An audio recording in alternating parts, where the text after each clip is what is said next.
Hi guys, gonna make homemade marinara for you tonight. Now, I know what you're thinking. It takes a lot of time. You're not Italian, and trust me, my Italian friends are not going to quite agree with this, but hey, they'll get over it. Love you guys. You know who you are. T and J. But anyway, we've all got our favorite jar sauce. This is just something, if you've got a lazy Saturday afternoon or Sunday afternoon, just give it a try. It's really easy. I've started off, and I've had these in the oven for about an hour. Let me turn this off. I have 12 or 10 Roma tomatoes, 2 whole heads of garlic cloves, a half an onion, teaspoon of basil, teaspoon of oregano, teaspoon of thyme. Drizzle that with oil, toss it all together, stick it in the oven at 350, like I said, for about 45 minutes to an hour, and roast. And you can see you've got some nice brown caramelization. Oh, and I forgot about 2 tablespoons of kosher salt. But anyway, you can see where it's nice and brown. The garlic is soft. Now, I know a lot of you are saying that's a lot of garlic, but roasted garlic has such a nice, rich, mild flavor. It's not going to be in your face. So what we're going to do, take a slotted spoon, put that in your stock pot.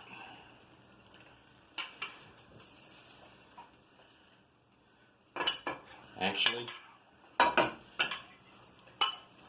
we're going to go ahead and dump it all in. Hot, hot, hot, hot, hot. And as you can see, you've got that nice roasted oil juice. It's flavored with the garlic and the onion. Put that in your stock pot. Turn your heat on. Next, you are going to add 1 28-ounce can of crushed tomatoes,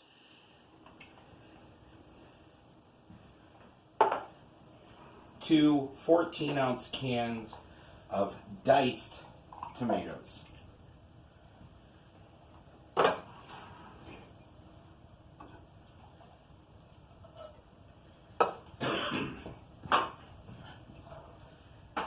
stir that all together, and already you can, Carrie's over here licking her lips, and she came into the room a little bit ago and says, "Oh, I can smell it." Alright, there you go. Now, while that is still on the heat, we're going to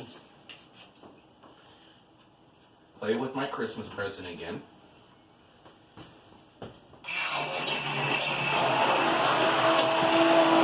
And just blend that all together. Now you can make this as smooth or as chunky as you want. Just keep watching it.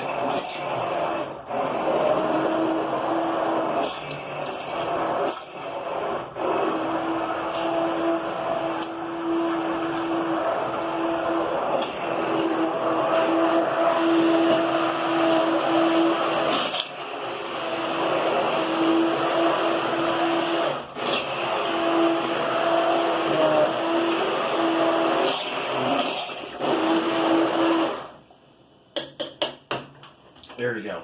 As you can see, it's still got some chunks to it,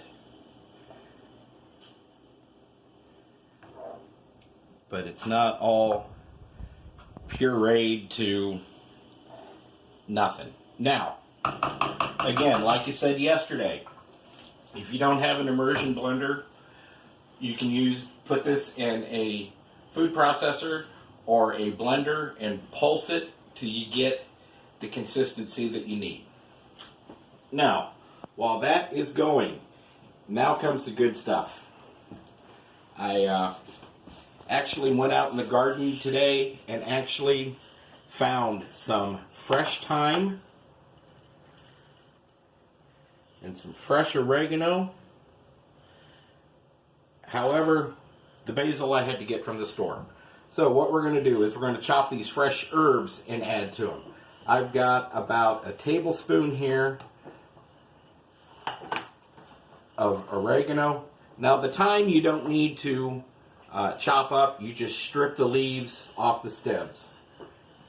There's about a teaspoon there.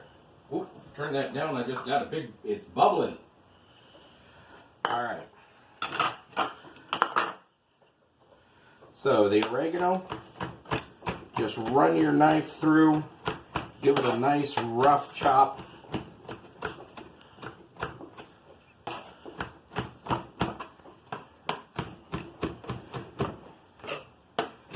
I love chopping.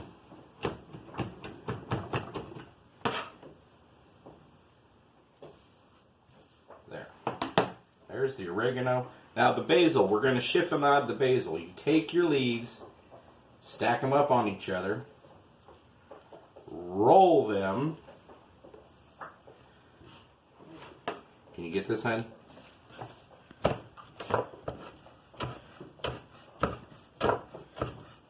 And just start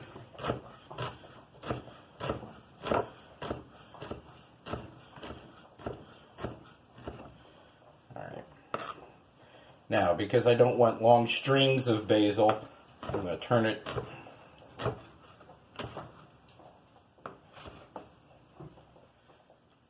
there. Like I said, about a tablespoon each of oregano and basil. Put that in.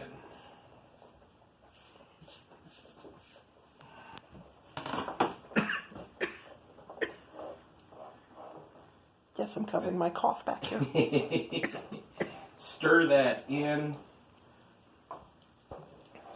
Let's grab a spoon here and get a taste.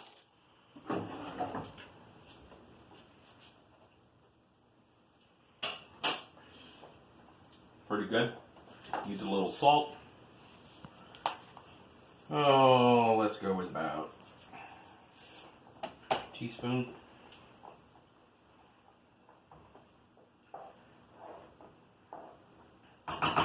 And that's all there is to it. Put a lid on it. Turn the heat down to low. Let it set and just percolate for about an hour. The herbs are going to infuse with that tomato sauce. The garlic, the roasted garlic is going to come out. There you go. Easy homemade marinara. Put it on your favorite pasta. You can even use this for pizza sauce. Have fun with it, play with it, chicken parm, whatever your imagination takes you. Hope this helps you. And again, hey, garden's starting to come up. I saw wild violets out in the yard. Spring's coming, guys.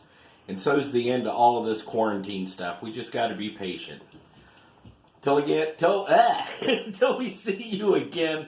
Love you guys. God bless.